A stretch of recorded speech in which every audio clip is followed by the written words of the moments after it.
Well, hello there, and thank you for tuning in to the Shameless Sex Podcast. I'm Amy, sex educator, somatic sex and relationship coach, and sex shop owner. And I'm April, VP of an international high-end pleasure product company and boss queen sex toy mogul. We're best friends who make our own rules about who we are as sexual beings. With everything from how to be a badass in the bedroom, to pussy praising, to top tips for bringing your relationship to the next level, we have something just for you. So sit back, relax, and enjoy the show.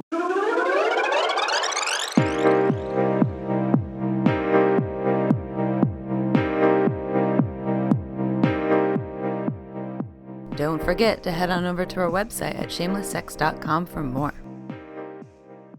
Our topic today is sex toys and lube. And lube, for sure. Mm-hmm. And we're going to get deeper into this because we have a lot of specific inspiration around this topic. But before we do that, how about a little sex life update? Oh, sex life update. Ooh, personal news. information. Northeast, west, south. News. Yeah, okay. What's new with you? So what's new with me in the sex life? So you're single. I'm single. Still single. Still single. Going on almost, it's been over a year since my divorce was initiated. It's not quite final yet. I'm just waiting on the decree from the judge. Forever. I know. Apparently it's really 20 minutes to get married and about 6 years to get a divorce. So I'm still single. I've been hanging out with, I've got 2 guys on the horizon right now. Even in this dating world that I'm discovering, I set my boundaries and I'm clear about what I expect out of the situation, and it's done nothing but give me good results. Like the moment I stop getting clear with the other people, and I'm kind of like, letting either my emotions set in or letting kind of like the situation get the better of me, like the game of dating get the better of me, where I'm like, oh, I have all of these things. Why isn't he calling? Why isn't he texting? What's happening? Why haven't I seen him in a week? I stopped and I just said, hey, I need you to show up this way for me. And basically being clear and just being like, look, I don't want to date you. I'm having fun. If you don't want me to call you a fuck buddy because you're not comfortable with that, I understand. We can be friends with benefits, or we can be no labels. Yeah. But the moment I got clear on that, which was a couple weeks ago with him, I just told him to step up, was the moment that things got better. And some part of that clear is you getting clear with yourself first, checking with yourself, getting clear on what you want, and then being completely transparent about that and not giving into the fear of hurting someone's feelings. And there's ways that we can word things, of course. We're not like, you need to fucking step it up. No. But really, like that empowered language of, this is where I'm at. Like, this is me. I'm a strong, empowered woman who has figured out what I want. And right now, I don't want to be in a relationship, but I really value you. I really like our connection. Exactly. I want to spend time with you, but I cannot commit to you. And I don't know when I will, but maybe in July. But definitely not right now. So that's, and I did take advice from you. And of course, I put my own spin on it, but I did use that empowered language to be like, hi, this is what I need, talking about. And he said, and he keeps going back to you make me feel. And I said, no, actually, you're responsible for your feelings. And as individuals, we're entitled to 2 separate viewpoints. Help me understand how you feel, or why what I said you believe makes you feel that way. And that's been really helpful as well. Like the whole, like every time I check in when he says, you're making me feel this way, I said, no, actually, you're responsible for your feelings. You are always, obviously, like, unless I'm like physically assaulting you, that's, you're always responsible for how you feel. And that's something in you can take in the workplace. If somebody offends you, you can be like, wait, I am responsible for those feelings. What triggered that? And kind of like look into the deeper perspective. But in the end, about the dating, my news and dating, I think that in summary, yeah.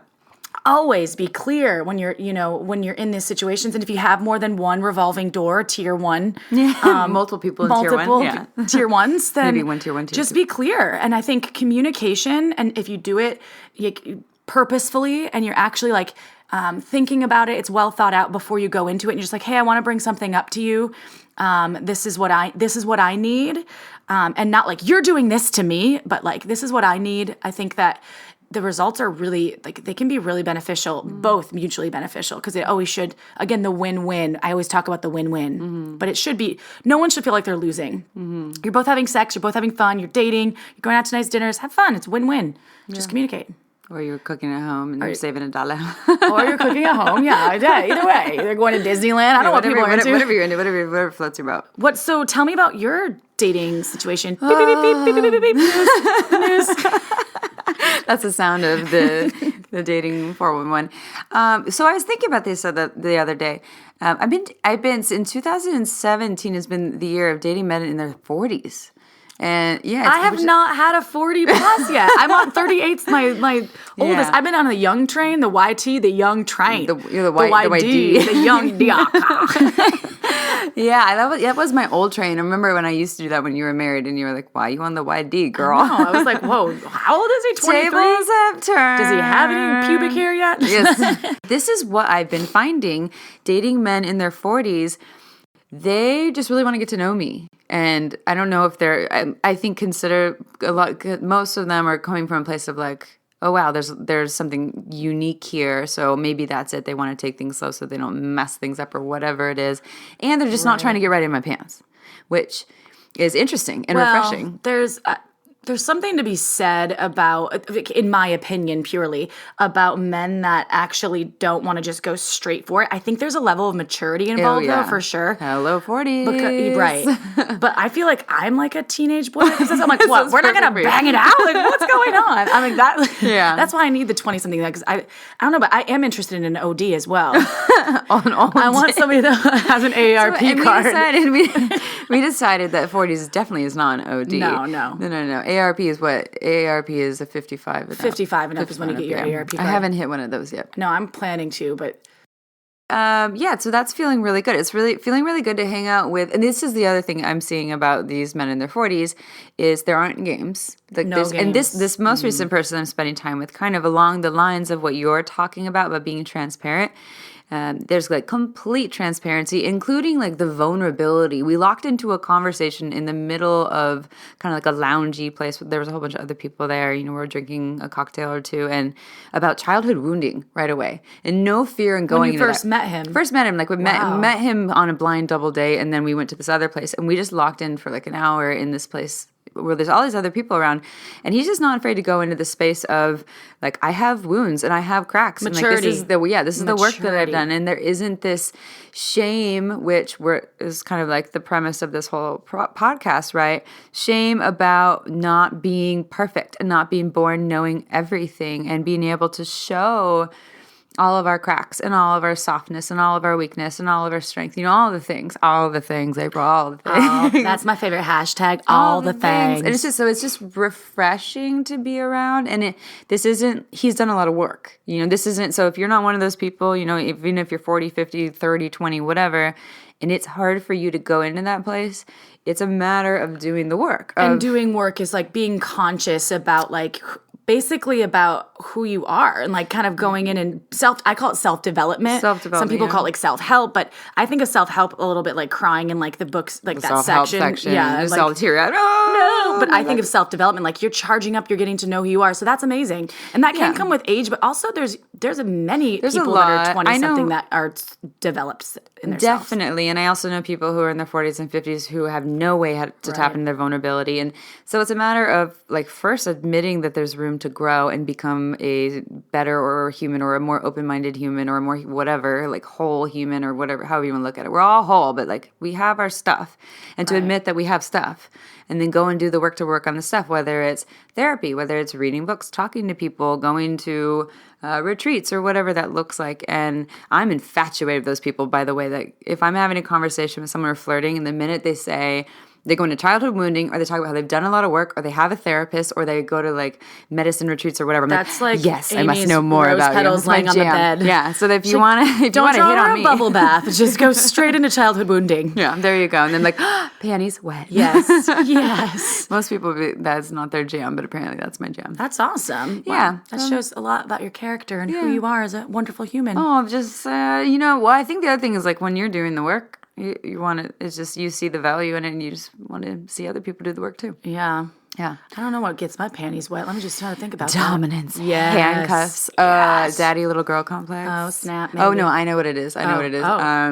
what is it? Come in my pussy. Yeah, fill this pussy up with cum. That's my favorite. That's another podcast we're actually going to do, although it might be before this. We'll see what we air first, but it might go into a little bit of a dirty talk. Dirty talk. Another topic. So fun. So maybe we should go into our actual topic. Yes. I mean, we can talk about dating forever as the single women, but sex toys. So yes, you do need sex toys. Listen, I have to share a quick story about sex toys and me. Amy was the first person that ever introduced me to a sex toy. I think I was like 25 or 26 years old. And she gave me this external sex toy called the Spot from Fun Factory. It's like this German-based sex toy company that I actually used to work with. I was the director of sales for the company later on in life after, which was like so serendipitous. But I was over in my mid-20s and I'd been in a long-term relationship. And so Amy totally popped my sex toy cherry. And literally after I started using the sex toys, literally, it changed my entire life. Like, I've been just like a side note, and if you know me, I'm totally comfortable talking about masturbation, but I was masturbating since the age of 6. Like, I had this bear that I used to get down on when I was like 6 years old. What were you doing? Just grinding it, or like the nose? Yeah, I was just humping the nose it. on your clit? Yeah, but it wasn't a hard nose. It was a soft nose. Oh, she likes it was a girl bear too in a dress. That's cute. I gender nonconforming with the bear. But I've always been an avid masturbator, but it took me, from the age I started, like 20 years, I guess, to like get a vibrator. But my total orgasm situation changed. And I was like, the first thing I thought was like, wow, why didn't I get one of these when I was like 18, as soon as I could, even before? I mean, in my opinion, I don't think that sex toys should be limited to just 18 plus, but that's a personal opinion because kids are having sex at 12 and 13 these days. I mean, and pleasure talking is sin, about it. April, it's a sin. Oh, please. We gotta just use condoms, just like be safe. But like, anyway, sex toys changed my life. That's just a story that I wanted to share because, and thanks to you, Amy. Ooh, yeah. April was our very first employee at Pure Pleasure, purepleasureshop.com. And she worked her way up, and yep, all of that is very true. And we kind of got our start at the same time in the sex toy industry. And we see a lot of that working in that store and also working on the other side of the industry where we're actually working with retail stores and the manufacturing side. We see a lot of very interesting shaming around sex toys. Oh my gosh, totally. When I worked at Fun Factory, I'd be in Germany and we would be talking about new like product development. And I would share stories like, the toy doesn't necessarily hit my clitoris like it's supposed to, right? And I was like, how many other people have had that experience? And this is a big board of crickets. Like table, like a table of like, 12 people and no one raised their hand. I said, how many people have actually used this sex toy that we're all working Nobody on. Would raise their hand. And I'm like, how many people have ever used a sex toy in general? And like literally most of the people working at a sex toy company had never even used the toys. Or they were ashamed of just talking about it. Like maybe they had. They're like, Germans too, so sometimes they get like Germans shyer. They're kind of confusing, those Germans. Yeah, you just can't read them either. Like, what, Germans? Well, and then the customers that we would see too, this was like a regular conversation at Pure Pleasure, was couples coming in to the store, or even singles, men coming and looking for, and this, now I'm going to actually talk about straight people right now. This is very straight oriented. Hetero oriented. People coming in and men looking around and looking at the sex toys like, well, my woman doesn't need that. Or women looking around and being like, I don't know if I can get that. My man might be threatened by it. And there is this idea that the body should be enough. The cock should be enough. The pussy should be enough. Like they should be able to handle everything and that there isn't room for more. And it's kind of sad that we can't look at it as like, it's like an added bonus. Like why not make things even more spicy and exciting? It's so... In my opinion, and granted, I know that, both of us are empowered women, but in my 20s, I wasn't. It did change my sex life, though, with my ex-boyfriend. When I began, I just kind of brought it up to him. I said, look, I want to try this toy with you because obviously at that time in my life, in my mid-20s, when I was dating him for like 6 years, it was few and far between that I would have an orgasm during sex with him. It was very like, typical kind of missionary, occasional doggy style. Those are like rabbit sex, like jackrabbit. Bam, bam, bam, kind of. I actually don't even remember the sex that well, like detail wise, but I do remember incorporating the sex toy into it and bringing it up in like this really like nice way. Like, hey, and not saying like, you haven't given me an orgasm Your in some cock time. isn't doing its job. Right. I was just Which is not true. like, can we try this? And so, and he was, I brought it up in such a nice way that he was like, yeah, if that's what you want to do, sure. And I think that the stigma with a lot of men, and even like a guy that I'm currently having sex with, like, you know, we talk dirty and stuff, but he'll be like, yeah, you don't need that sex toy, do you? Do you? Yeah. And I'm You're like, gonna fuck that sex toy out I of know. you. I was like, whoa, don't talk bad about my sex toys. Yeah, girl, you know what I do. So I do want to give a shout out though to like the enhancing qualities of sex toys. It's a bonus. It's a bonus. Yeah, and then I guess one of the fears is there's like the idea that we're going to acclimate to the sex toy or habituate to it, and that once we, especially with vibrators, right? Like it's true that vibrators are really powerful, and when we use a vibrator on our clit and it gives us an orgasm within 1 minute, 30 seconds, or whatever it is, like a magic wand or something along those lines. Then all of a sudden, when we use our fingers, that might take longer. But that's the brain functioning. So let's get clear, people. The biggest sex organ in your body is your brain. It's not your genitals. And it's an urban legend because I thought this is maybe where you were going, but maybe you were going to get there. Yeah. But yes, the brain is obviously in charge of so many things. It's its interpretation of what's happening. It's not the actual, like the body, the clit doesn't change. You put the vibrator in there and all of a sudden it takes 30 seconds to get off to that vibrator and the clit has transformed. It's the brain being like, oh, that only takes 30 seconds. And now the finger's taking a lot longer. I want the vibrator, and now I'm not patient. And well, people also think that vibrators, and this is like seriously an urban legend, vibrators will not destroy the nerves in your clitoris. In fact, they cause more blood flow. They bring more blood to the area. So your vulva is the outside, right? That's like what we call the labia, the clitoris. That's your vulva. The inside's the vagina. But people, a lot of times, many folks, including myself, love like external stimulation on the vulva.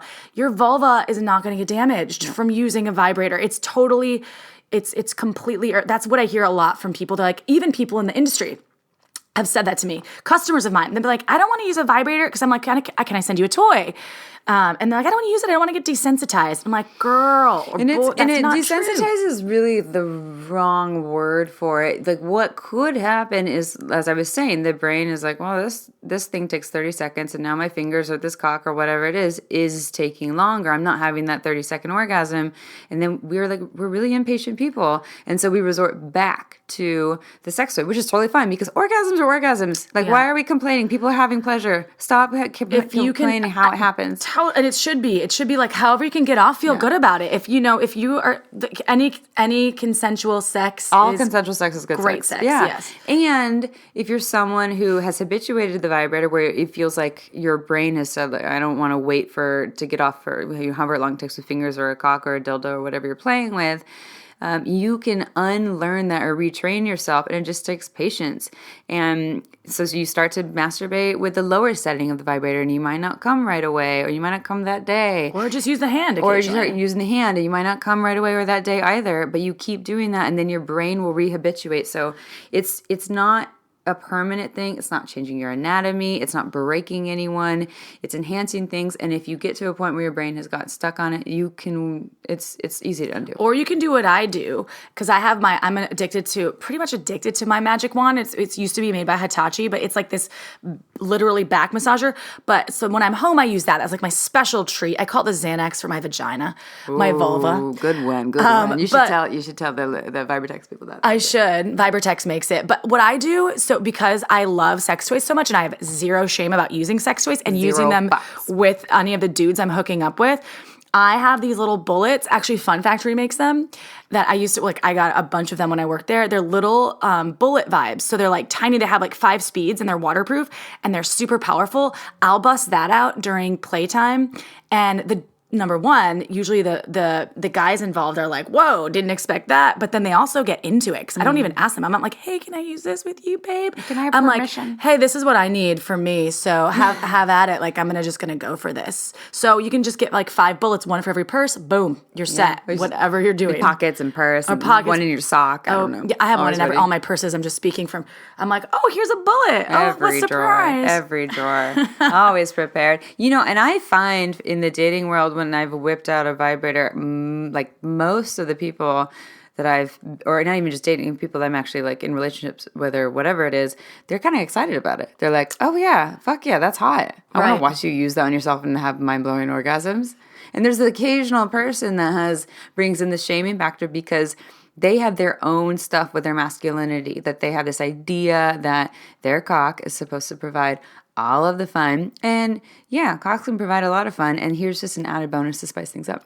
Well, I think that if you're sitting listening to this podcast and perhaps you own a vibrator or perhaps you don't, I would recommend just starting to think about it in a way that you're like, that could be really fun. And then get something that's good for external use that's maybe smaller, so you don't have to commit to this big, like, rabbit-looking vibrator that, is maybe it starts small and then go big. Yeah, unless you know your G-spot stuff. If you know that you like your G-spot kind of worked or maneuvered, then you want an internal vibe. But yeah, I mean, if you're new to vibrators. We can get into the classification of that. I was just going to also mention, like, just think about it.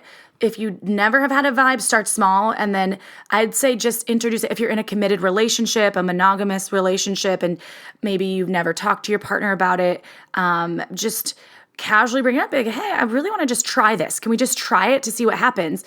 And if you're in a non-committed or, open thing, or you're dating, like, put a bullet in your bag or your pocket and bust it out and see what happens. Just try it out. Like, what's the worst that could happen? You just have an orgasm? Yeah, or you can go on a date with the person to the sex shop and pick a toy together. Ooh, that's a good one. Go in there and then just have them like, so which one do you think we should use? And just gauge their interest. Ooh, sexy. That is so fun. And it's fun to see their reaction and people's level of comfortability change from section to section, from like anal plugs to... Well, it would also be a good way if it's a newer relationship or a newer dating circumstance to figure out how open is this person? Like, are they equally as open? And maybe you're not open. Maybe you don't even want to go into a sex shop. But maybe you would think of yourself as an open-minded person, suggesting that maybe like the fourth date. Like, let's go check out this sex shop. Let's go and walk into Pure Pleasure and see what they have and check out their reaction. Well, sex toys have come such a long way from like the 50s when like the first...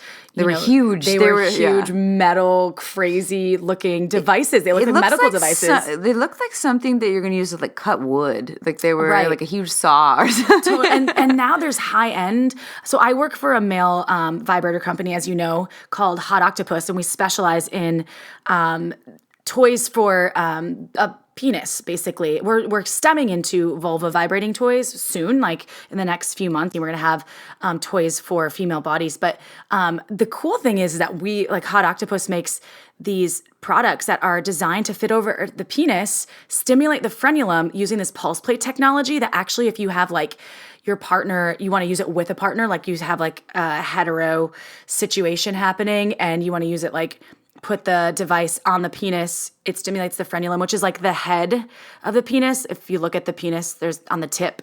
It's like it looks like almost like an acorn. Like the webbing. Well, the webbing.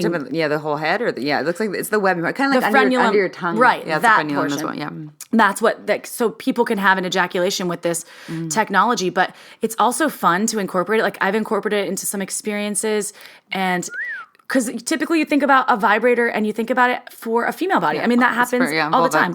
But also incorporating if you are, into dating things with penises, humans with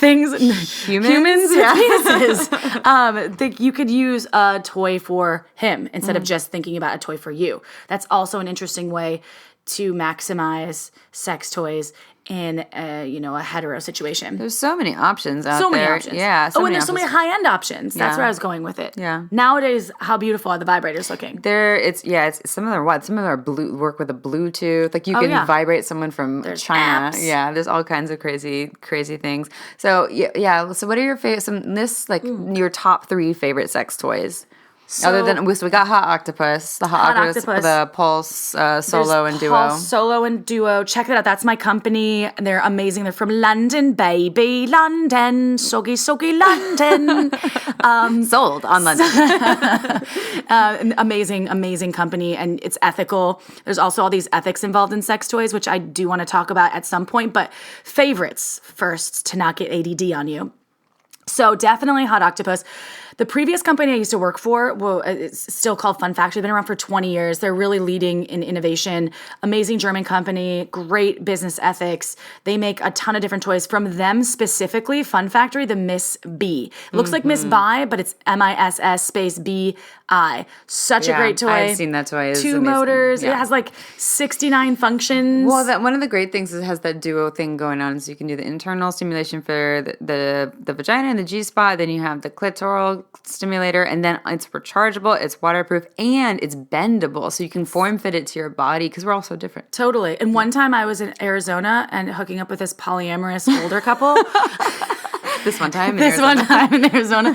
And I had sent them, I'd met them at an airport like months before, and I had sent them a Miss B, and then they like busted it out and like wanted. When you were hooking up. Yeah. Well, I didn't hook up with him. I just was hooking up with her, but they busted those out, and it was really funny because I was like, wow, this is like an ad for Fun Factory, because they had 2, because they went and bought one they thought it was broken. Oh. So went and bought one. So the guy came out like, was on. Yeah, the lock was on. So he bought another one because they were like really like, you know, they were in their, you know, 50s, 60s, but so I guess that does count as.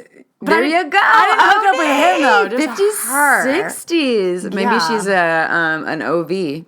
Yeah, maybe. Old badge. But he came out like because there's a handle on the product. I'm so sorry. I wanted to tell this story to somebody at some point. Now I'm going to tell all of you. Everyone. So he comes out with, and there's little, like the handle has a loop, so just for easy holding. And he came out like holstering like a gun. Like, because he had one in each hand. One in each hand, awesome. Like, yeah, ladies. I'm gonna shoot you. So the Miss B. Anyway, Miss B, fond memories. Yeah, Miss B's. And fun fact about April is that she sends care packages to everyone that she hooks up with, even when they're overseas in places like Australia and Chile. I do. I have, and I will. This is a sex toy for you and your future endeavors. I just travel all over the world, and I'm like, here, like, enhance your experience later. Well, and part of that is also, toys. Yeah, exactly, like ridding the shame. Like, there's no shame in 100%. This. Like, thank you for the good times, and here you go. Now go and share this with the world and help share this with your next experience or partner. So, added bonus. I think so. Okay, so we talked about Hot Octopus products, which are amazing. We talked about Fun Factory, Miss B. And then you also love the Magic Wand. You said that. That is my go-to, Magic Wand, because guaranteed it's just orgasm. Always. It's so powerful and so easy.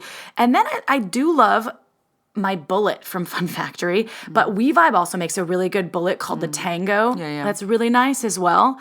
Absolutely awesome. The little bullets are just so convenient because they're powerful, but they still get the job done.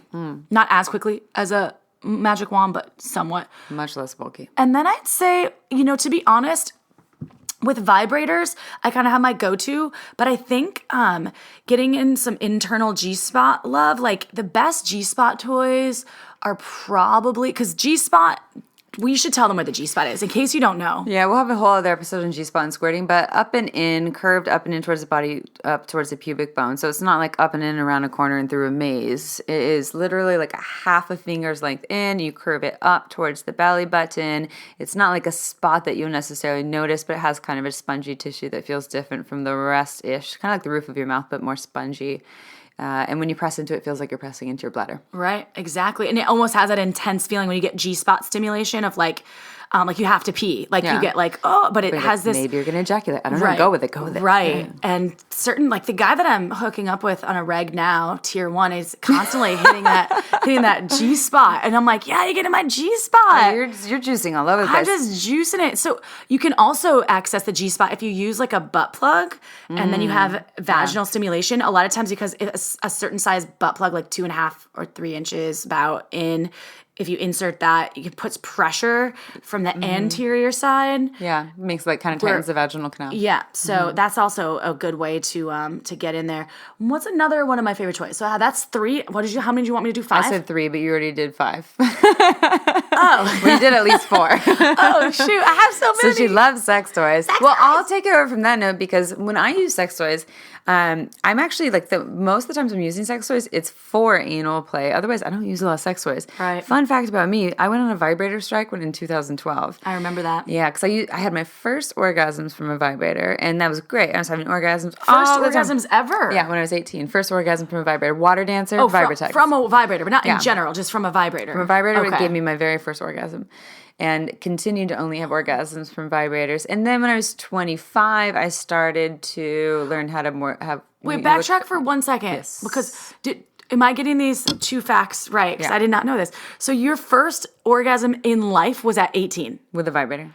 Dude, wow, that's amazing. I wasn't a masturbating child. I was a masturbating child. I'm the one that opened up a sex shop. I know. I'm your best customer. It was baiting everywhere, and I'm like, I'm not gonna. I explored my body a little bit at a young age, but it wasn't for pleasure. It was more for curiosity, and it wasn't because there was shame. There just wasn't this like big drive. I didn't discover like, oh, I didn't discover my clitoris. I think that's what it is. I don't think I ever discovered my clitoris until that time, or I just didn't spend a lot of time using my hands to touch myself. And then when I was 18, I got my first vibrator, and I had already been sexually active for a couple of years. Had my first orgasm, ejaculated for my first orgasm with a vibrator on my clit. Was freaked out, but embraced it. Like I knew what it was, but then still was a little hesitant about it, like a little unaware. Knew what it was, but also shamed myself, questioning it. Like this, I don't know. I keep making this little puddle every time that I have an orgasm. And so my body,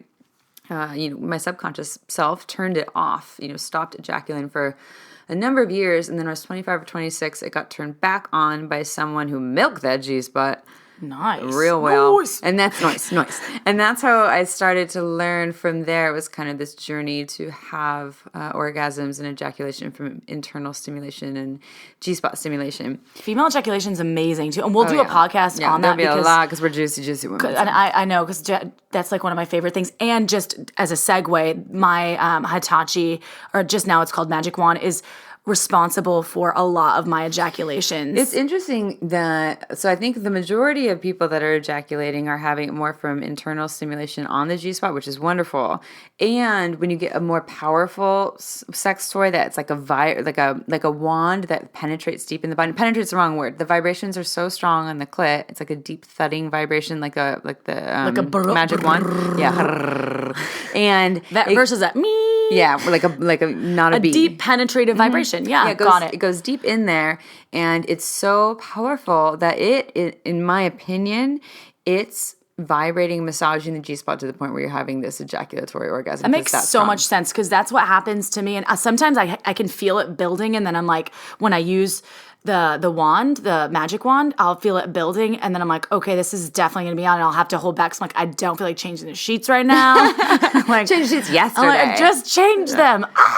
But it's so fun to incorporate that. What I've been doing too is using that magic wand while I'm being penetrated and then ejaculating on the dude. Those are some yummy. That's a lot of orgasms. That's a lot of things happening. See how great it is just to talk, like incorporate sex toys into things. You can ejaculate. Mm-hmm. You can also, though, we do need to touch on how building the pelvic floor muscle strength by use of Kegel balls is really helpful to female ejaculate as well, because Kegel balls are another sex toy that are necessarily not for pleasure purposes. Yeah, but I think of them as a toy. Like you find them in a sex shop, and they're kind of like a health and wellness But item. they're very essential to vaginal health. I have met a customer who actually used it as a toy. Like they would pop it in and out, so it would massage the labia in and out, kind of like anal beads, but for the vulva.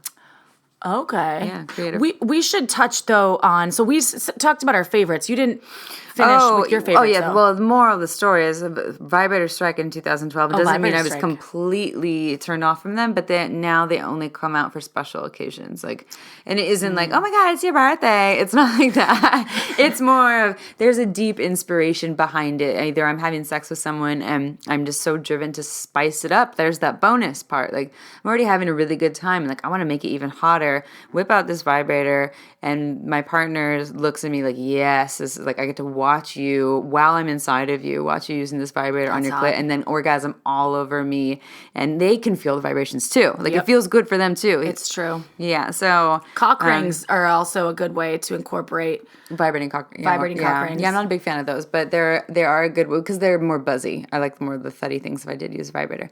And then when I am using toys, the other thing I'm doing is if anytime I do anal, toys are involved. Okay. Because I like, plugs are so useful to relax the muscles, and I'm just really think anal play is super hot. And Lube. Let's talk about lube for a second here. Lube, Get me lube, on this lube. lube topic. All right, I love lube. Lube for everybody. This is one thing that drives me crazy is when I hear people, all genders, saying, "Oh, we don't need that. I don't need that. Why would I need that?" And as if our bodies are supposed to produce enough lubrication just because we're aroused. And I know this is a myth. This is a misconception. There's this wonderful book called Come As You Are. And it talks about this thing called arousal non-concordance, meaning that our arousal level and the actions of our body, the behaviors, the symptoms do not actually match. So just because we're super aroused doesn't necessarily mean that we're going to have a rock hard erection, because maybe you're drunk and things aren't always hand in hand. Or sometimes you get erections in the morning, but you're not super aroused because you get fucking morning wood. That's what happens. Right. Or vice versa with lubrication. Just because we're super aroused doesn't mean that we have this dripping wet pussy. And there's a lot of things that come into play there. It isn't just like drugs and alcohol, but hormones, stress. There's so many things. Not drinking enough water in the day. Yeah, not being hydrated. We have different glands that produce different fluids, and sometimes they get blocked. Or you had a tampon shoved up there all day. Yes, that affects it. That definitely soaks things up quite well. So there's a lot. I think it's a really harmful misconception to assume that lubrication means aroused, and that if someone isn't lubricated, there's something wrong with them, or they must not like you, or they must not be turned on. Right. And it is something that can be a symbol of arousal. I think what's more important is looking for like the juiciness, or not juiciness, but like the engorgedness of the vulva, of like seeing like it's more puffy, and also insensitive. Ask your partner. Are you ready for penetration? Like, I'm starting to put a finger inside of you and like starting to put it in more. And do you want more? Is this okay? Can I like ask, getting permission? Communication thing again. Yeah. See? A lot of vulvas have never been asked to be penetrated. They just get penetrated. It's true. Yeah. I'm always like, hey, bust that lube. Uber Lube's my fav. Uber Lube is the best. Uber Lube is silicone. amazing. So let's talk about kinds of lubes too. Yeah. Uh-huh. I think it's important. So there's water-based lubes. Yes, which is water soluble and your skin absorbs it, and you can use it with any toy, and you use them with all condoms. So that's usually, it's easier for the body absorbs it. Yeah. So if you are prone to getting yeast infections or... Well, so on that note, I will say, so the thing with yeast infections is what's happening is you're introducing natural matter into the vagina, and it gets some sort of, their bacterial growth based on that. And so the thing with Uber Lube is it does not have any natural matter in it. It's a silicone lube. It's just silicone, little vitamin E. And it does not throw the pH balance off. So therefore, it does not cause yeast infections. Well, that's great. If you're trying to get pregnant, it's not an issue. Now, all water-based lubes, they have natural matter in them. There's no way around it. So if you're someone that gets yeast infections easily, or you're trying to get pregnant, or you're one of those people that just gets, like, there's so many people that are so sensitive to lube, and like, I get rashes from lube, I need something that's hypoallergenic. Water-based actually isn't your best choice. I never use water-based lube. I don't either. And please, people, take this advice to heart. Don't buy KY or any of those lubes that are like Astroglide. Those are There's so many better lubes. I mean, those are like the Victorian era lubes, right? And that, like, I understand that those were probably the only accessible lubes to people back then, but like those are like dinosaur lubes. You don't want to use those. There's so many better lubes out there that are like going to be good for your body. People are concerned with organic food, and they're concerned with exercising, but like, you have to also put good things. That is a very, very osmotic membrane. Your vagina, your ass, you're going to soak in all the toxins. It absorbs everything. Your mouth and your cock, your ass, your pussy, they're mucous membranes. They absorb anything you put on it, more so than you put something on your hand. Like, it's this number one place where you want to use natural things, or not even natural, but things that don't harm it. Right. So, and that now, Uber Lube is silicone. So we talked about water-based lubes.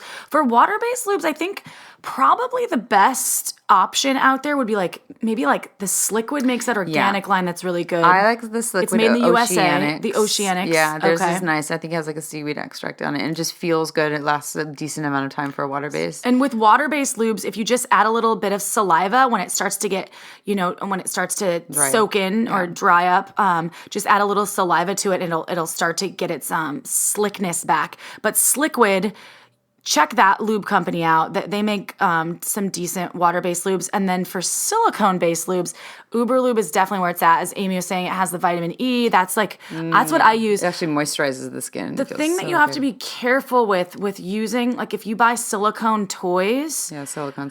You can't really use silicone lube because unless it's like a really, I don't want to say expensive, but if you know it's medical grade silicone, just wash your toys if you're going to use silicone lube on it. But don't let it sit on there. Yeah, and marinate. I mean, for the most part, it's probably better just not put silicone on your silicone toy because you don't really, not everyone knows the quality of their toy. True. And if you're going to do it, wash it off right away. Wash it off right away. So another good, I think, silicone lube would be, what's another good one? Pure. Pure is good. It's like PJUR. It's from Germany, y'all. Yeah. And but then, I like Uber Lube better. But Uber Lube is where it's at. It comes in this cute little bottle. I have it on my nightstand because it looks just like a cosmetic. And I busted it out the other night during playtime. And the guy was like, "That's such a cute bottle." I'm like, "Yeah." Because he's very, very fashionable. Well, he's fashionable. He's also from Chicago. And I was like, it's from Chicago. He's like, God, "Oh, I love it." I like even more. He's like dousing himself, putting all over. Totally. No, I call myself the Tin Man in the bedroom because I'm like, I need some more lube. Lube me up. Lube me up. I am such a tin woman as well. It's like lube. I carry Uber Lube in my purse. I have it on my nightstand.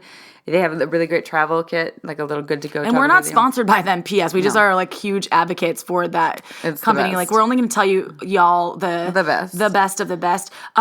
Also, what's about oil-based lubes? That's oh my gosh, we were totally on the same page. Sister. So I will say this. I'm so sorry. I want to tell a quick story because, so I'm all about like natural things. Like I use a lot of like organic hair products and makeup and whatnot. I try at my hardest.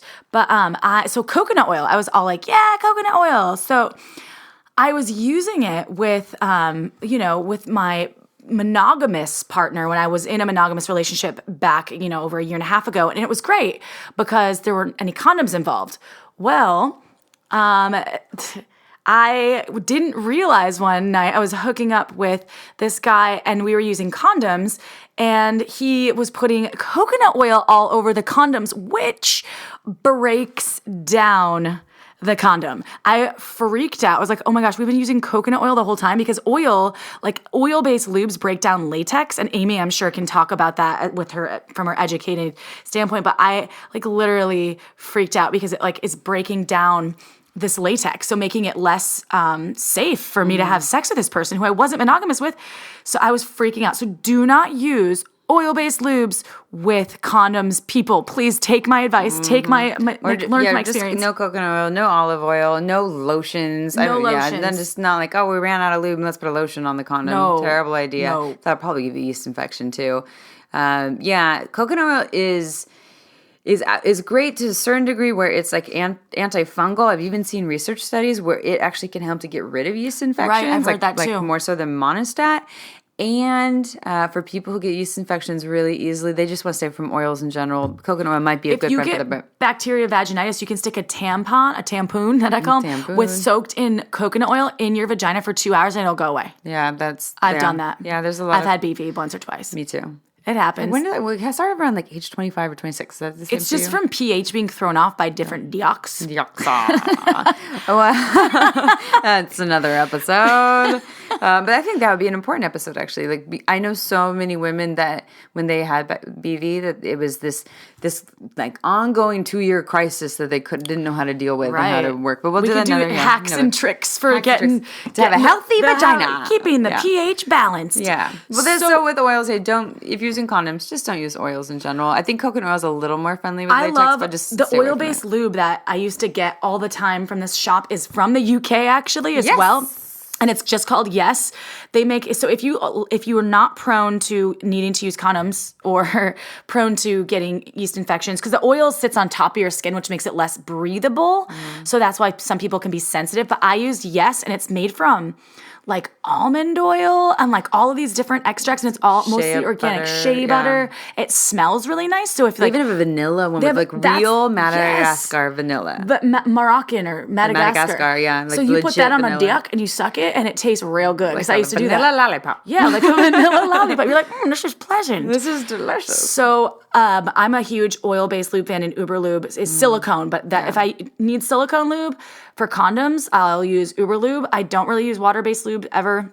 And then I use Yes if I want like just slick Rick status without a condom. And I want to say on a note, as being a single person, you all said that, or we discussed that if I'm dating someone and they're like childhood wounding and I like to go to medicine journeys and I have a therapist and I'm really turned on.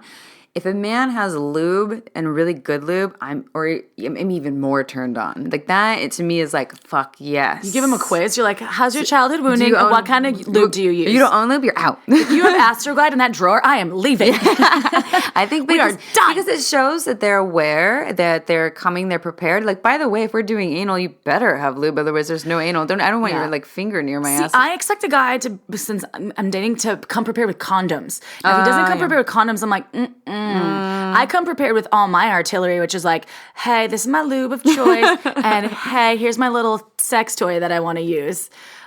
So yeah, I think that's a great point. Yeah. And there's just getting rid of the shame around using these things, using sex toys, using lube. It doesn't mean that there's anything wrong with you. It doesn't mean that you're not good enough, that your cock or your pussy or whatever you're playing with doesn't have all the tools and all the skills. It's just going to make it better. Your genitals are wonderful. And these are all bonuses that make the experience even better. And more pleasurable. Because even though you also, just on like another lube note, lastly, you could be all charged up in the beginning and actually be producing a lot of fluid. But then it changes during the course. That happens to me frequently where I'm like, oh, I'm wet and ready. And then, we start without lube. And then midway, I'm like, hey, this is stopping like, my vag is, I'm like, is this thing on? It's not producing. Yeah, hello. So I'll go and get the lube, and it's actually we take a break, we grab a sip of water and put on some lube, and then boom, ready for water round breaks 2. Are great. Water breaks are great. Water breaks, lube breaks. I do want to get into, so that's about lube. So feel good about lube. But with sex toys, I think we want to cover something called different categories of sex toys. Because I think like you walk into a sex toy store, like a lot of people get overwhelmed. Like, where do they go? What do they shop for? What do they do? Well, and some of them are just like clutter central. It depends on what you're looking at, like or what you're looking for and what store you're in. If you're in like your porn shop or your Walmart of sex toys, then it can be a little confusing. I would say, so when people talk about a rabbit vibrator, like if you ever watched Sex in the City back in the day, they had this whole episode surrounding the rabbit, like she got addicted. But rabbit style vibrators, not get addicted. That's what she just got addicted to the sensation of using a vibrator because she hadn't used one before, which was great. Like I'm addicted. I love it. She's not addicted. I love it. It's not a real addiction. No, it's not a real addiction. It can be, but yours is not. No, you're right. But so when you're looking for a rabbit style, so rabbit style vibrators are anything with like dual action, like 2 motors, like an internal and an external, like the Miss B I talked about. And then you have like an external vibe, which is like your Hitachi magic wand, any wand or like the bigger ones. Then you have something like couples vibes, which couples vibes is like the We vibe. People may or may not have heard of the We vibe. It's like you wear part of it inside the vagina, and then if your hetero partner is penetrating you, or you basically, his penis will be going inside and both of you are feeling the vibration. Which could also be used by non-hetero people who you could wear it and you can have fingers inside of you. Or, you could prefer a dildo, but then the dildo's not going to feel very much either. But yeah. True. Yeah. And then dildos. So people always think about like, they confuse the names. Right. Yeah. Dildos are usually like non-vibrating items that have a base, and they're for penetration. So there's a difference. Like a vibrator can be external or internal or combo. Dildos are always penetration. Dildos you could definitely use externally, but they're always designed for penetration. Right. Mm-hmm. And sometimes they vibrate, sometimes they don't. Right. So that's the difference. So if you're shopping, you're like, I want a dildo. Think about that as like a penetrative device versus I want a vibrator, which is like, it's going to... A lot of options for what that means. Options, yeah. Right. Mm-hmm. Then you have like your anal section, right? So anal section are like beads, your plugs, beads and plugs. And we're going to do a whole anal podcast just to let you know. But the anal section is just like preparatory anal devices, gives you pressure, feels good. Then there's like toys for the boys, right? There's like penis toys. So like my hot octopus toys are in usually usually the penis other vibrating section. masturbation sleeves. And there's masturbation sleeves, which are like quote unquote pocket pussies. Those are like masturbation sleeves. But there's ones that can be anything. There's like pocket asses. Pocket asses. There's pocket mouths. Avatar vaginas. Oh my god, yeah, pocket aliens. There's pocket aliens. There's all sorts of things. Aliens. And then there's also like, your fetish section, which those are also fun sex toys. And we're gonna do probably a whole section podcast on fetish play and fun and whip me, spank me, something. Yes. Bite me. Yeah, we'll have a whole little deal on kink and fetish and all that and fun stuff. all the things. All the things, yes. And I guess the other, what am I missing? Sectional. There you have your health and wellness, Kegel exercises, then you have lubes and condoms and books and DVDs and massage oils and all that jazz, all the things. And so you go in there and you're looking for something and you're in a store that is what we'd call sex positive, meaning that they don't shame sexuality and they promote healthy and sexuality, that all sex is good sex. Ask your local sex shop employee for what you're looking for. But and it's ballsy. It's scary. It is scary. But I would say, like, as a takeaway, you get what you pay for with sex toys. And nowadays, sex toys have come so far. They're rechargeable. You don't need batteries anymore. Well, they're also they're available. They're available. Yeah, there are battery operated ones still. Of course. Yeah. For every budget, there's something. And yes, you do get what you pay. But you get what you pay. Some of them are warranted for 2 years. There's lifetime warranties. They're all waterproof now. You can take them in the bathtub, in the jacuzzi.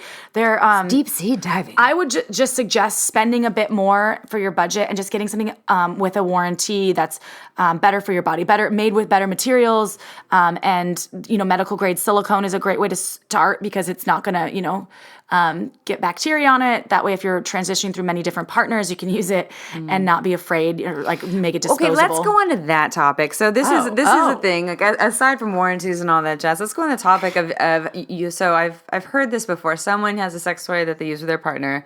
They break up. They still have the sex toy. Ooh, that's it's a good one. sanitizable. They get a new partner and they will like whip it out again. And I've heard many stories of people being really offended by that. Like, well, where's that toy from? Is it brand new? No. Did you use it with someone else? Yes. And they freak the fuck out. They're like, oh my God, I can't believe you want to use a sex toy on me again. And not even just something for penetrative sex, like an external vibrator. Not everyone's going to be comfortable with that. So what's your take on that? How do you feel about that? Like if someone did that with you, you went to their house, they had a Laya spot and it was out of the package.